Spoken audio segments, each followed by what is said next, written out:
Yeah, well, I mean, it has a flavor. Like, even though it's not like pretty like we're used to. Like, nobody would make a film that looked like this now. Like, if you made a film that looked like this now, people would be like, ugh. But it has like a texture, like a quality of this kind of films from back then.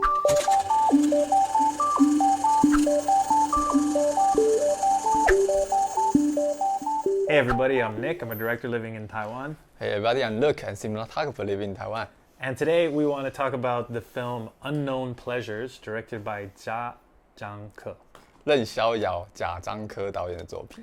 And this film was recommended to us by one of our watchers. Thank you very much. Mm-hmm. And they actually recommended any film by Jia Zhangke, and I just picked this one because it was the first one that I found. Good. And I hadn't seen any films of his before, so I didn't know what to expect at all. And an interesting fact that I read was that the film was conceived in like 19 days or something like that. Or no, shot in 19 days, and it was like planned in like 3 weeks or something. Super short time. Yeah.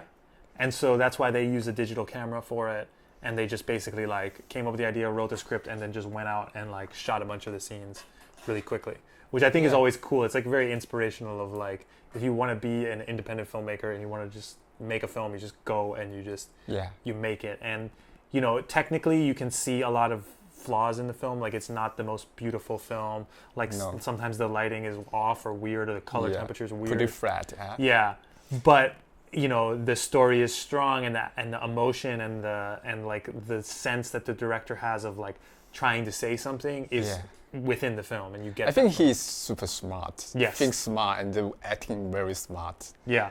So in the beginning of the film, I don't know if you noticed, he's the one singing the opera. Oh, I didn't know that was him. He's the director himself.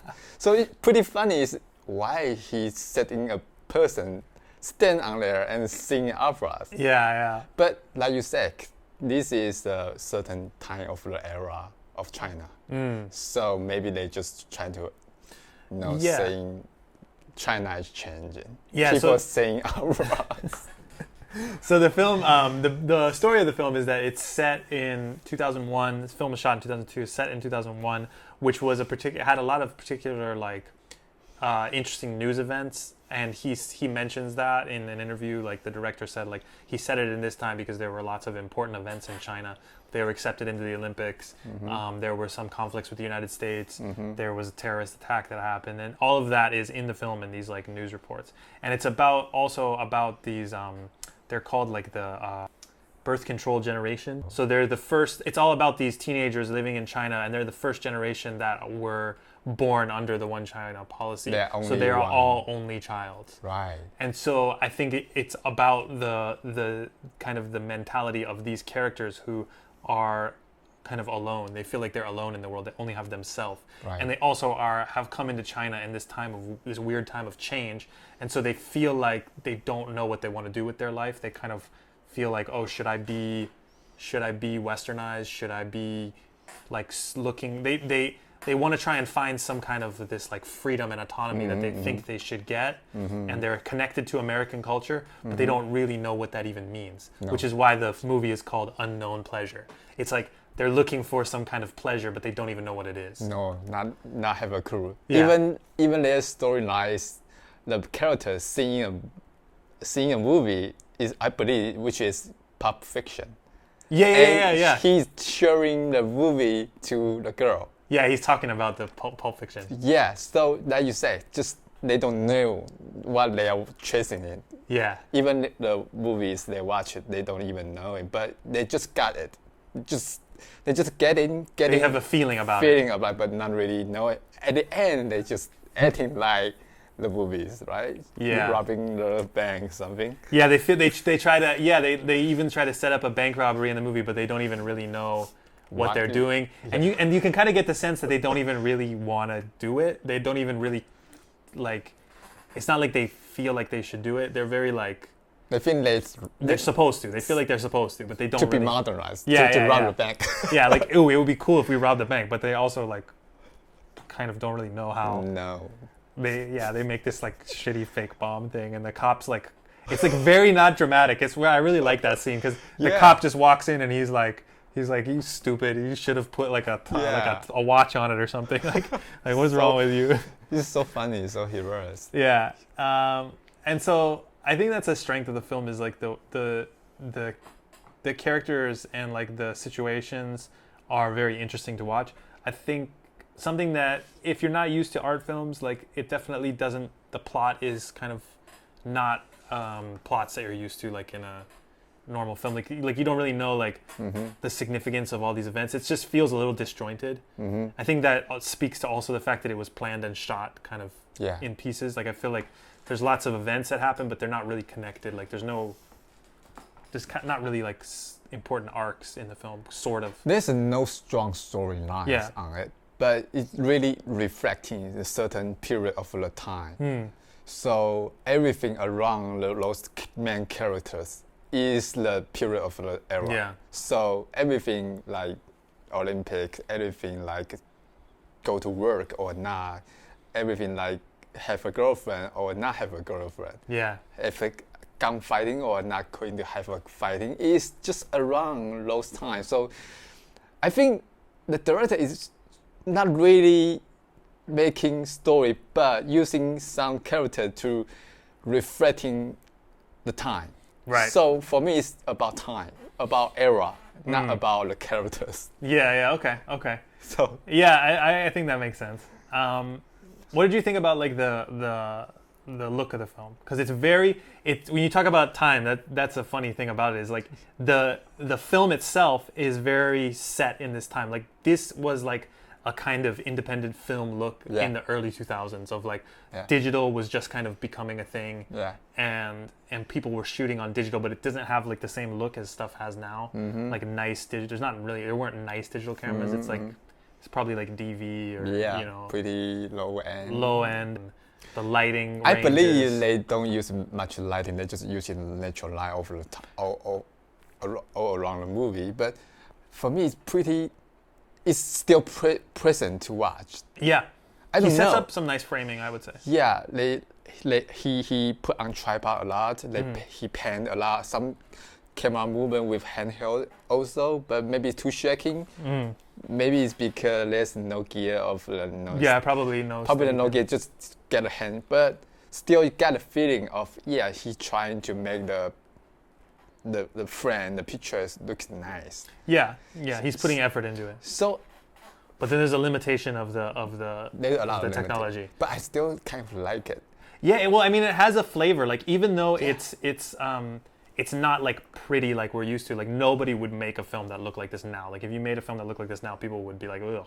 But it has like a texture, like a quality of this kind of films from back then. Yeah, I don't know how. I don't know why. Maybe because they just set a distance with the main character and the camera. Like some framing reminds me like Yang Zhangke, just kind of their distance. Similar kind of like thinking. I think in the feel and the pacing and like. So I think the distance they keep, the lighting or the I don't know, the way they shot the film is really, for me, probably not the most exciting way, but he makes the things work. Kind of connect the way he trying to tell, right? He's not really want to point out the story of the main character. He's trying to point out the era of the time. So he keeps some distance. So that way you can see more clear the environment. The wide angle, there's a lot of shot of like the main character walking around. You see the street or riding a motorcycle along the street, and you just don't know why he takes so many wide shots. You can see the city is changing, the construction is going on. There's a lot of dust, or the city, the land is changing. Yeah. So maybe it's the way to serve the purpose. So I think it's good to maybe some if they have budget, they can totally use a more good camera. They can totally use a more steady cam or track or dolly stuff, which make it the way camera movement more smoother. But I mean, it's not really. It doesn't really match with the type of film that it is. I mean, it is like an art film. Right. It's like a verite style, like a lot of like you're observing these people, and it's like I said, it's kind of got a documentary kind of a feel to it. Yeah. And so I think that the having the more sort of handheld stuff sometimes, or just kind of setting it there and having not so much movement, it works for that feeling that you're getting. Yeah. You know, you get this feeling of like, yeah, I'm really watching these people doing this thing. This is what China was like in 2001. You know what I mean? I think, and if it was slicker and cleaner and more like had nice lighting setups everywhere, you wouldn't get that same realistic effect. Yeah. You know, and I think that maybe that's kind of what we were hinting on with like there's some kind of quality to the way that it looks too. Like that digital film, digital video, kind of bad, low budget. Yeah. Also adds to that realism. Yeah, right. It's also the flavor of a movie. Even though you're like actually seeing less information, right? Like there's not as much information in the image, but you get this feeling like, oh, this is like real.